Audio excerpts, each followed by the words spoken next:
दोस्तों मुझे माफ़ कीजिएगा, मैं आपके लिए रेगुलर वीडियो लेकर के नहीं आ पा रहा हूं क्योंकि मुझे बुखार है और मैं अभी बुखार की हालत में भी मैं आपके सामने में परमेश्वर के वचन को लेकर के आया हूं।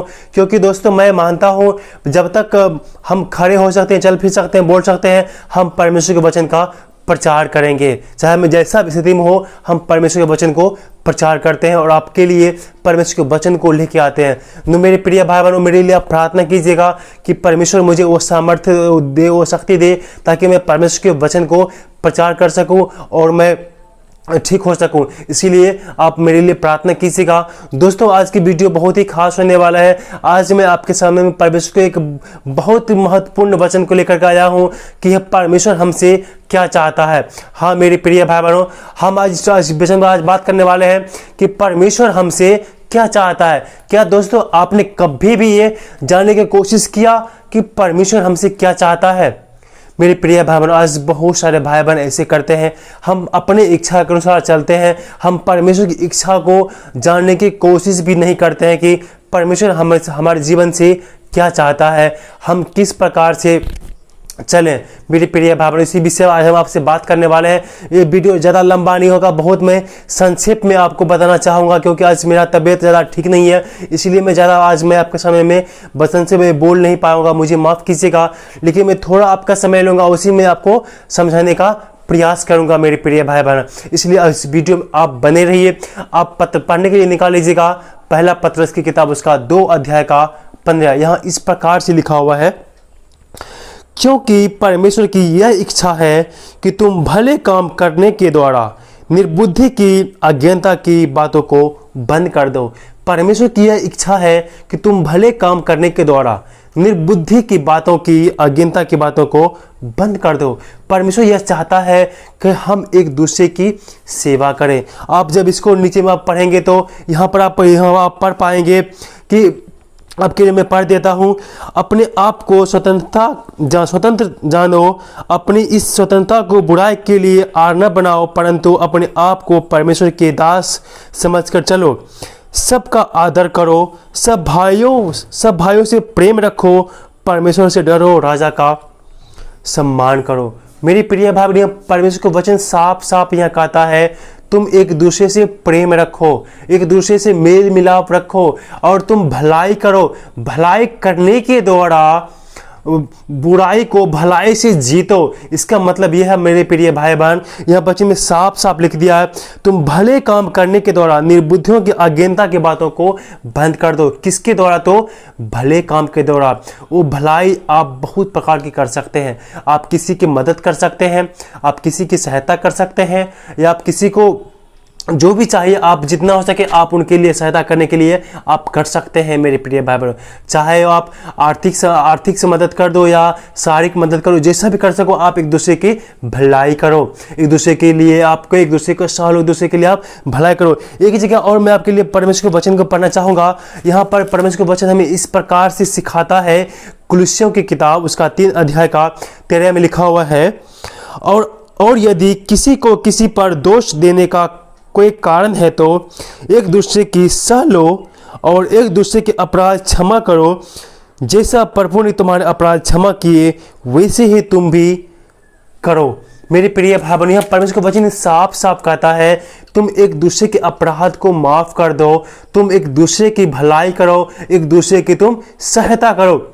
इस प्रकार परमेश्वर की यही इच्छा है कि हमें एक दूसरे का सेवा करना है, हमें एक दूसरे का मदद करना है। परमेश्वर की यही इच्छा है। प्रभु यीशु मसीह ने भी अपने पूरे जीवन काल में उसने एक दूसरे का सहायता ही किया, एक दूसरे का मदद ही किया। मेरी प्रिय भाई बहन, प्रभु यीशु मसीह भी हमारे सहायता के लिए, हमारे पापों को माफ कराने के लिए उसने सूली पर कुर्बान हो गया। किसके लिए? तो हमारे लिए। वैसे ही मेरे प्रिय भाई बहनों, प्रभु यीशु मसीह भी दूसरे को वो सहायता किया। हमें और आपको भी एक दूसरे को सहायता करना है, एक दूसरे का सेवा करना है, एक दूसरे के ऊपर में आरोप नहीं लगाना है। अगर जो आरोप लगाने की नौबत आता भी है तो एक दूसरे को आप सह लो, उनके अपराध को आप क्षमा करो। यहाँ परमेश्वर के पहला पत्र से हम क्या पढ़ते हैं? तुम परमेश्वर के दास समझ कर चलो, अपने आप को परमेश्वर के दास समझ के चलो। दास क्या करता है? आरोप लगाता है। दास सब कुछ सह लेता है, सब कुछ सह लेता है और बहुत गंभीरता से, बहुत सहनशीलता होकर चलता है। इसीलिए मेरे प्रिय भाई यहाँ पर परमेश्वर का वचन साफ साफ कहता है, तुम समझदार बनो और अपने अस्वतंत्रता को बुराई के आड़े मत करो, बुराई के आड़े मत लाओ। इसीलिए मेरे प्रिय भाई बहनों, परमेश्वर यही चाहता है तुम बुराई के बदले में अच्छाई करो और अच्छाई से बुराई करने वालों के मुंह को बंद कर दो। किसके द्वारा? तो अच्छाई करने के द्वारा। इसीलिए मेरे प्रिय भाई बहनों, हमें और आपको हमेशा अच्छाई करना है। यही परमेश्वर का इच्छा है, यही परमेश्वर की इच्छा है। अगर जो हम ऐसा करते हैं तो हम और आप परमेश्वर की इच्छा को पूरा करते हैं मेरे प्रिय भाई बहनों। और हम सेकंड दाम देखेंगे कि परमेश्वर हमें अनंत जीवन देना चाहता है। आप पढ़ने के लिए निकाल लीजिएगा मत्ती रचित सुसमाचार उसका 18 अध्याय का 14 वचन। मत्ती रचित सुसमाचार उसका 18 अध्याय का 14 वचन। यहाँ इस प्रकार से लिखा हुआ है परमेश्वर के वचन में, ऐसा ही तुम्हारे पिता जो स्वर्ग में है यह इच्छा नहीं कि इन छोटे में से एक भी नष्ट हो। मेरे प्रिय भाई बहनों, इसके ऊपर जब आप पढ़ेंगे, यहाँ पर खोई हुई भेड़ का दृष्टांत को बताया गया। जब इस वीडियो को मैं बना दिया हूँ, ऊपर में आई बटन में इसका लिंक है, जाकर आप उस वीडियो को देख लीजिएगा। मैं उसको नहीं बतलाऊंगा, लेकिन यहाँ मैं आपको ये बतलाऊंगा कि परमेश्वर चाहता है कि हम में से हर एक व्यक्ति को अनंत जीवन मिले, चाहे जैसा भी व्यक्ति हो वो, चाहे छोटे छोटे व्यक्ति क्यों न हो। परमेश्वर चाहता है हम में से हर एक को वो अनंत जीवन मिले मेरे प्रिय भाई बहनों, ताकि क्योंकि उसी लिए तो प्रभु यीशु मसीह संसार में आया और पिता ने प्रभु यीशु मसीह को इस संसार में भेजा कि हम उसके द्वारा हमें अनंत जीवन प्राप्त कर सके। यहाँ पर खोई हुई भेड़ का दृष्टांत, इसे जब आप आगे पहले पढ़ेंगे तो खोई भेड़ का दृष्टांत है। जब उसे एक झुंड में से एक भेड़ जब खो गया था तो उस व्यक्ति ने उसे ढूंढ के निकाला। वैसे ही हम और आप इस संसार में खोए हुए हैं।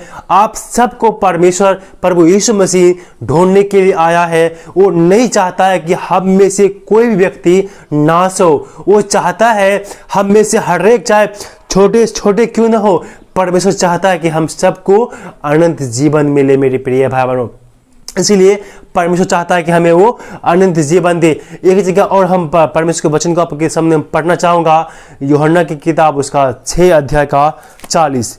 यूहन्ना 6 अध्याय 40। यहाँ इस प्रकार से लिखा हुआ है, क्योंकि मेरे पिता की यह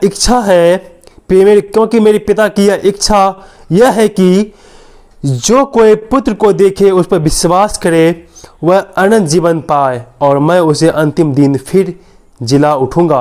मेरे प्रिय भाई बहनों, यहाँ पर परमेश्वर का वचन साफ साफ कहता है मेरे पिता की यह इच्छा है, यानी परमेश्वर की यह इच्छा है, जो कोई यीशु पर विश्वास करता है, जो कोई यीशु पर विश्वास करता है वो अनंत जीवन पाए मेरे प्रिय भाई बहनों।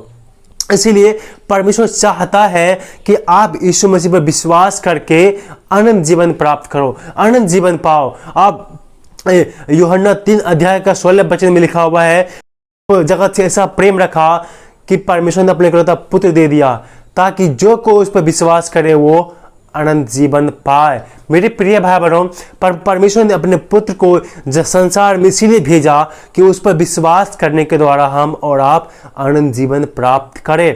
इसीलिए मेरे प्रिय भाई बहनों, परमेश्वर चाहता है हम और आप में से कोई भी व्यक्ति नष्ट न हो, कोई व्यक्ति नरक में न जाए।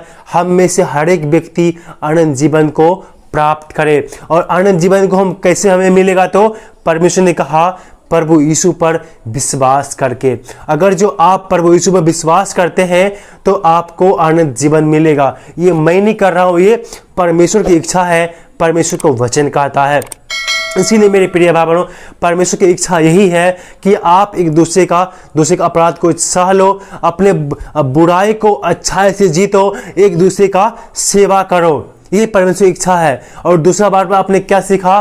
परमेश्वर की इच्छा यह भी है कि आप और मां अनंत जीवन पाए। किसके द्वारा? तो प्रभु यीशु मसीह के द्वारा। अगर जो आप प्रभु यीशु मसीह में अभी विश्वास करते हैं तो उसके द्वारा आप परमेश्वर आप अनंत जीवन जरूर पाएंगे और वो परमेश्वर आपको अनंत जीवन देगा। आप जब यूहन्ना के पहला यूहन्ना के सुसमाचार उसका 1 अध्याय का 12 वचन पढ़ेंगे तो वहाँ लिखा हुआ है, जो कोई यीशु पर विश्वास किया उसने उसे परमेश्वर का संतान होने का अधिकार दे दिया। इसीलिए मेरे प्रिय भाई बहनों, परमेश्वर यही चाहता है कि आप सबको अनंत जीवन मिले। वो अनंत जीवन प्रभु यीशु मसीह पर विश्वास करके आपको अनंत जीवन मिलेगा।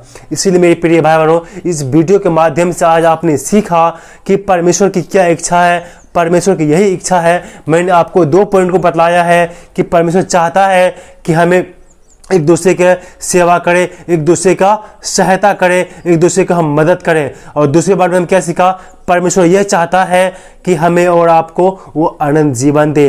परमेश्वर हमें हमारी भलाई चाहता है, वो हमें अनंत जीवन देना चाहता है।